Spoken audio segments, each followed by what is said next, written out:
Hi friends, welcome back to my channel. ಎಲ್ಲರಿಗೂ ಶ್ರೀರಾಮನವಮಿ ಹಬ್ಬದ ಶುಭಾಶಯಗಳು. ನಾನಿವತ್ತು ವ್ಲಾಗ್ ಮಾಡ್ತಾ ಇದ್ದೀನಿ. ಫಸ್ಟ್ ಟೈಮ್ ಮನೆಯಲ್ಲಿ ವ್ಲಾಗ್ ಮಾಡ್ತಾ ಇದ್ದೀನಿ. ನಾನಿವತ್ತೇನೆಲ್ಲ ಮಾಡಿದೆ ಅಂತ ನಿಮ್ಮ ಜೊತೆ ಶೇರ್ ಮಾಡ್ಕೋತಾ ಇದ್ದೀನಿ. ನಾನು ಈ ವ್ಲಾಗಲ್ಲಿ ಒಂದು ಸ್ವೀಟ್ ಕೂಡ ಶೇರ್ ಮಾಡ್ಕೋತಾ ಇದ್ದೀನಿ. ಅದು ತುಂಬ ಸ್ಪೆಷಲ್ ಆಗಿ ಚೆನ್ನಾಗಿರುತ್ತೆ. ನೀವು ಕೂಡ ಟ್ರೈ ಮಾಡಿ. ಹೆಸರು ಕಾಳಿನಿಂದ ಮಾಡೋದು. ನಮ್ಮ ಅಮ್ಮನ ಮನೆಯಲ್ಲಿ ತುಂಬ ಮಾಡ್ತೀವಿ ನಾವು. ಅದು ಸುಕ್ಕಿ ಉಂಡೆ ಅಂತ ಹೇಳ್ತೀವಿ ನಮ್ಮ ಕಡೆ. ಸೊ ಅದನ್ನು ನಾನು ಇವತ್ತು ನಿಮ್ಮ ಜೊತೆ ಶೇರ್ ಮಾಡ್ಕೋತಾ ಇದ್ದೀನಿ. ನಾನು ಹೇಗೆ ಮಾಡ್ತೀನಿ ಅಂತ ನೋಡಿ. ಹಾಗೆ ಅದನ್ನು ನೀವು ಕೂಡ ಟ್ರೈ ಮಾಡಿ ಕಾಮೆಂಟಲ್ಲಿ ಹೇಗಿದೆ ಅಂತ ಹೇಳಿ. ಹಾಗೆ ನೀವೆಲ್ಲ ಹೇಗೆ ಶ್ರೀರಾಮನವಮಿನ ಆಚರಿಸಿದ್ರಿ ಅಂತ ಕೂಡ ನನಗೆ ಕಾಮೆಂಟಲ್ಲಿ ಹೇಳಿ. ಓಕೆ ಫ್ರೆಂಡ್ಸ್, ಈ ವ್ಲಾಗ್ನ ನೋಡ್ತಾ ಇರಿ. ನಾನು ಮತ್ತೆ ನಿಮ್ಮನ್ನ ಮೀಟ್ ಆಗ್ತೀನಿ. ನಾನಿಲ್ಲಿ ಹೆಸರು ಕಾಳು ಸ್ವೀಟ್ ಮಾಡೋದಕ್ಕೋಸ್ಕರ ಒಂದು ಬೌಲಷ್ಟು ಹೆಸರು ಕಾಳನ್ನ ತೊಗೊಂಡು ವಾಶ್ ಮಾಡಿ ನೆನಕಿಟ್ಟಿದ್ದೀನಿ. ಇದು ಸ್ವಲ್ಪ ನೆನೆದ್ರೆ ಬೇಗ ಬೇಯುತ್ತೆ ಅಂತ ನಾನು ನೀರು ಕೂಡ ಇಲ್ಲಿ ಬಿಸಿ ಮಾಡೋದಕ್ಕೆ ಇಟ್ಟಿದ್ದೀನಿ. ಇಲ್ಲಿ ನೀರು ಕುದೀತಾ ಇದೆ. ಸೊ ನಾನು ಇವಾಗ ಹೆಸರು ಕಾಳನ್ನೆಲ್ಲ ಇದ್ರೊಳಗಡೆ ಹಾಕ್ತೀನಿ. ನಾನಿಲ್ಲಿ ನೀರನ್ನೆಲ್ಲ ತೆಗ್ದಿದ್ದೀನಿ. ಈ ಹೆಸರು ಕಾಳನ್ನೆಲ್ಲ ಇದ್ರೊಳಗಡೆ ಹಾಕ್ತಾ ಇದ್ದೀನಿ. ಇದಕ್ಕೆ ಒಬ್ಬಟ್ಟಿಗೆ ಬೇಳೆ ಎಷ್ಟು ಬೇಯಿಸ್ತೀವೋ ಅದೇ ರೀತಿ ಬೇಯಿಸ್ಕೊಂಡ್ರೆ ಸಾಕು.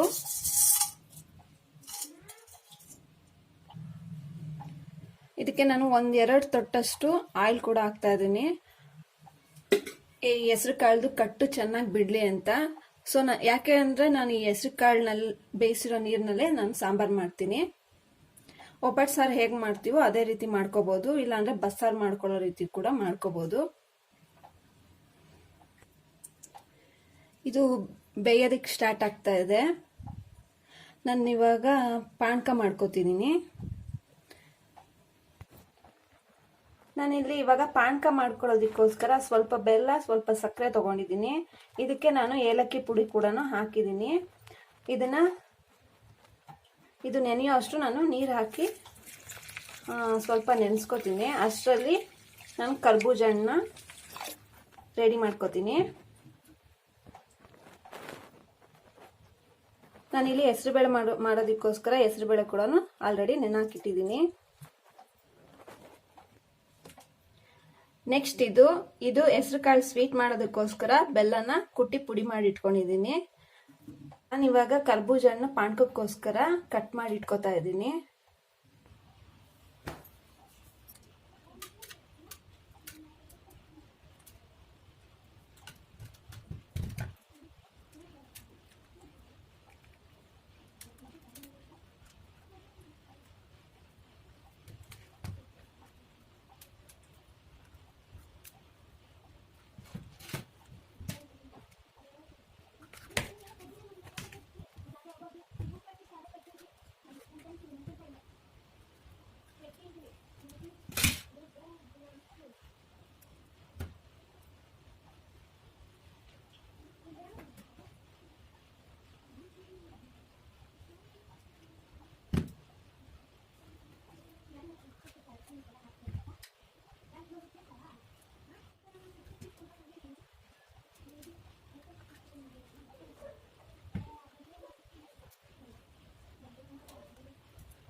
ನಾನಿಲ್ಲಿ ಕರ್ಬೂಜ ಹಣ್ಣೆಲ್ಲ ಕಟ್ ಮಾಡಿ ಇಟ್ಕೊಂಡಿದ್ದೀನಿ. ಇದನ್ನ ಹಾಕಿ ಇಲ್ಲಿ ಕರ್ಬೂಜ ಹಣ್ಣನ್ನ ನಾವು ಕೈಯಲ್ಲಿ ಕೂಡ ಮ್ಯಾಶ್ ಮಾಡ್ಕೋಬಹುದು. ಬಟ್ ನಾನು ಮಿಕ್ಸಿಲಿ ಹಾಕಿ ಒಂದೆರಡು ಸುತ್ತಷ್ಟು ಗ್ರೈಂಡ್ ಮಾಡ್ಕೋತೀನಿ. ಇದು ನೀಟಾಗಿ ಪೇಸ್ಟ್ ಆಗುತ್ತೆ ಅಲ್ವಾ ಮಿಕ್ಸಿಲಿ ಹಾಕಿದ್ರೆ, ಅದಕ್ಕೋಸ್ಕರ ನಾನಿಲ್ಲಿ ಜಾರಲ್ಲಿ ಹಾಕೋತಾ ಇದ್ದೀನೆಲ್ಲ.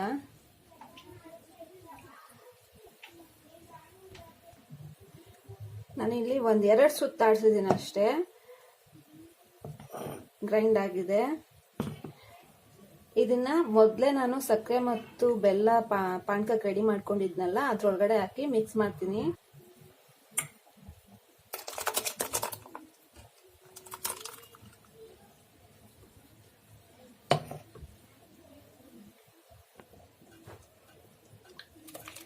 ಈ ಕರ್ಬೂಜ ಹಣ್ಣಿನ ಪಾನಕ ಅಂದ್ರೆ ಜ್ಯೂಸ್ ರೆಡಿ ಆಗಿದೆ. ನೆಕ್ಸ್ಟ್ ನಾನು ಇಲ್ಲಿ ಹೆಸರು ಕಾಳನ್ನ ಬೇಯೋದಕ್ಕೆ ಇಟ್ಟಿದ್ನಲ್ಲ, ಅದನ್ನ ಒಂದ್ಸರಿ ಚೆಕ್ ಮಾಡ್ಕೊಬರೋಣ. ಇದನ್ನು ಬೆಂದಿಲ್ಲ, ಬೇಯ್ತಾ ಇದೆ.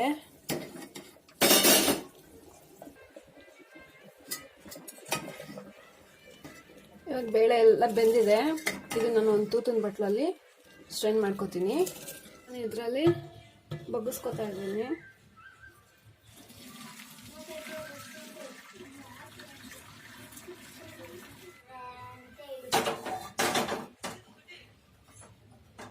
ನಾನಿಲ್ಲಿ ಇದೇ ತಪ್ಪಲೆಯಲ್ಲಿ ನಾನು ಪಾಕಕ್ಕೆ ಅಂತ ಪುಡಿ ಮಾಡಿಟ್ಕೊಂಡಿದ್ದೀನಲ್ಲ, ಈ ಬೆಲ್ಲನ ಹಾಕಿ ಪಾಕ ಮಾಡ್ಕೊತೀನಿ.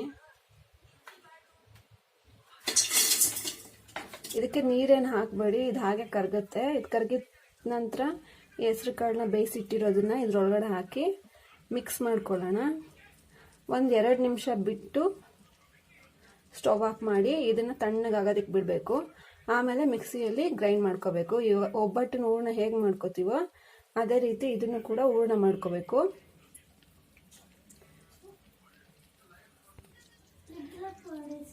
ನೋಡಿ ಫ್ರೆಂಡ್ಸ್, ಇದು ಚೆನ್ನಾಗಿ ಕರಗಿದೆ ಬೆಲ್ಲ. ನಾನು ಇವಾಗ ಇದಕ್ಕೆ ಹೆಸರು ಕಾಳನ್ನ ಹಾಕ್ತೀನಿ. ನಾನಿಲ್ಲಿ ಬೇಯಿಸಿಟ್ಟಿರೋ ಹೆಸರು ಕಾಳನ್ನೆಲ್ಲ ಹಾಕಿದ್ದೀನಿ. ಇದು ಒಂದು 2 ಮಿನಿಟ್ಸ್ ಹಾಗೆ ಬೇಯೋದಕ್ಕೆ ಬಿಡಬೇಕು.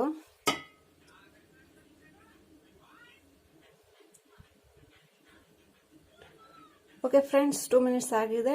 ಇವಾಗ ಸ್ಟವ್ ಆಫ್ ಮಾಡ್ತೀನಿ. ಇದನ್ನು ತಣ್ಣಗಾಗೋದಕ್ಕೆ ಬಿಡ್ತೀನಿ.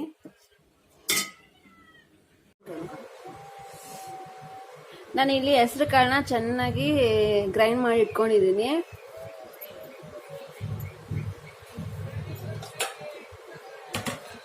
ಇದಕ್ಕೆ ನಾನು ಒಂದು ಚಿಪ್ಪಷ್ಟು ತುರಿದಿಟ್ಟಿರೋ ಕೊಬ್ಬರಿನ ಹಾಕಿ ಮಿಕ್ಸ್ ಮಾಡ್ಕೊತಾ ಇದ್ದೀನಿ.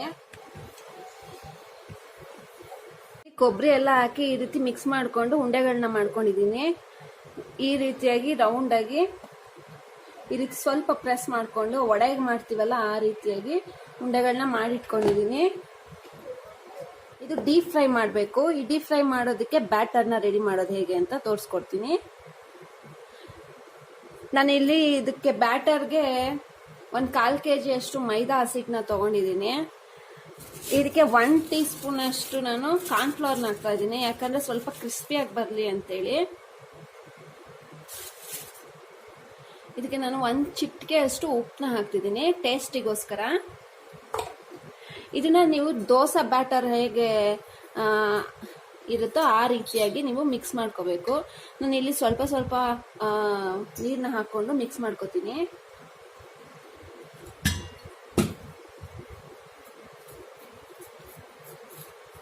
ಉಂಡೆಗಳ ಇಲ್ದೇ ಇರೋ ತರ ನೀಟಾಗಿ ಮಿಕ್ಸ್ ಮಾಡ್ಕೋಬೇಕು.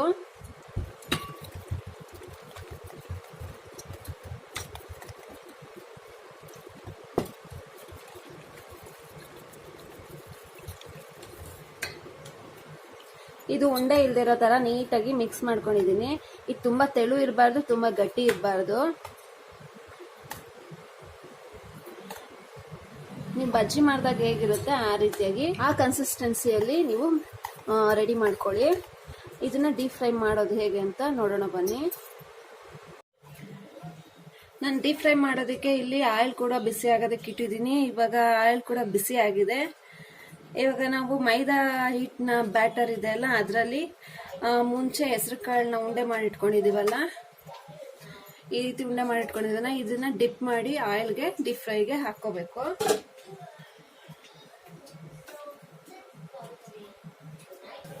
ಇಲ್ಲಿ ನಾನು ಸ್ವಲ್ಪ ಬ್ಯಾಟರ್ನ ಹಾಕಿ ನೋಡಿದ್ದೀನಿ, ಚೆನ್ನಾಗಿ ಬಿಸಿ ಆಗಿದೆ. ಇವಾಗ ನಾನು ಒಂದೊಂದೇ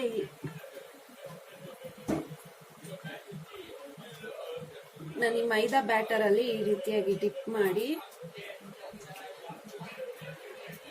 ಒಂದೊಂದೇ ಈ ರೀತಿ ಹಾಕೋತೀನಿ. ಇದು ತುಂಬಾ ಕ್ರಿಸ್ಪಿಯಾಗಿ ಟೇಸ್ಟಿಯಾಗಿರುತ್ತೆ. ನೀವು ಕೂಡ ಟ್ರೈ ಮಾಡಿ ಹೇಳಿ ಹೇಗಿದೆ ಅಂತ.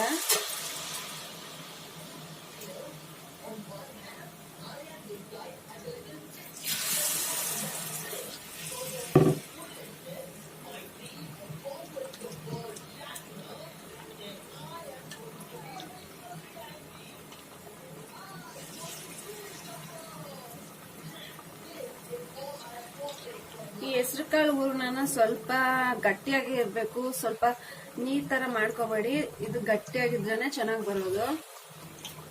ಒಬ್ಬಟ್ಟು ಹೂರ್ಣ ಹೇಗೆ ಮಾಡ್ಕೋತೀರೋ ಅದೇ ರೀತಿಯಾಗಿ ಇದು ಕೂಡ ಮಾಡ್ಕೋಬೇಕು. ಈಗೆಲ್ಲ ನಾನು ಹಾಕಿದ್ದೀನಿ.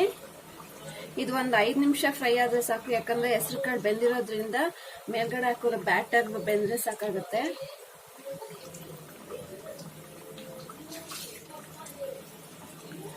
ಇದನ್ನ ಟರ್ನ್ ಮಾಡ್ಕೋತಾ ಇದ್ದೀನಿ. ನಿಧಾನಕ್ಕೆ ಮಾಡ್ಕೊಳ್ಳಿ, ಸ್ವಲ್ಪ ಬಿಟ್ಕೊಳ್ಳೋಕೆ ಚಾನ್ಸಸ್ ಇರುತ್ತೆ.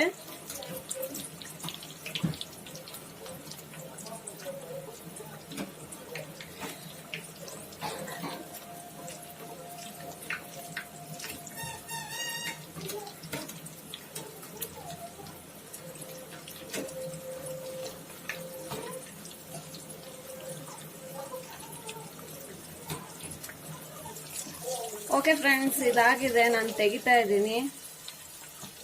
ಇದು ಸ್ವಲ್ಪ ಬ್ರೌನ್ ಕಲರ್ ಬಂದ್ರೆ ಸಾಕು, ಈಗ ಕ್ರಿಸ್ಪಿಯಾಗಿ ನಿಮ್ಗೆ ಗೊತ್ತಾಗತ್ತೆ. ಇದನ್ನ ಪ್ಲೇಟಿಗೆ ತೆಕ್ಕೋತಾ ಇದ್ದೀನಿ.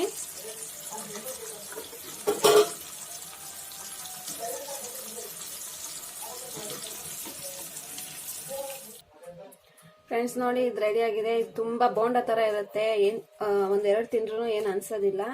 ಇದು ತುಂಬಾ ಟೇಸ್ಟಿ ಆಗಿರುತ್ತೆ. ನೀವು ಕೂಡ ಟ್ರೈ ಮಾಡಿ ಮನೆಯಲ್ಲಿ. ಹಾಗೆ ಹೇಗಿದೆ ಅಂತೇಳಿ ಕಾಮೆಂಟ್ ಅಲ್ಲಿ ತಿಳಿಸಿ.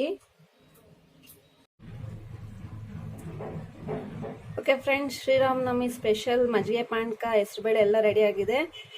ನಾನು ಇದನ್ನ ನೈವೇದ್ಯಕ್ಕೆ ಇಟ್ಟು ಪೂಜೆ ಮಾಡಿ ಊಟ ಮಾಡಿ ಆಮೇಲೆ ನಿಮಗೆ ಮತ್ತೆ ಸಿಗ್ತೀನಿ. ನೀವು ಇದೇ ರೀತಿ ಆಚರಿಸ್ತೀರಾ? ನನಗೆ ಕಾಮೆಂಟಲ್ಲಿ ಹೇಳಿ.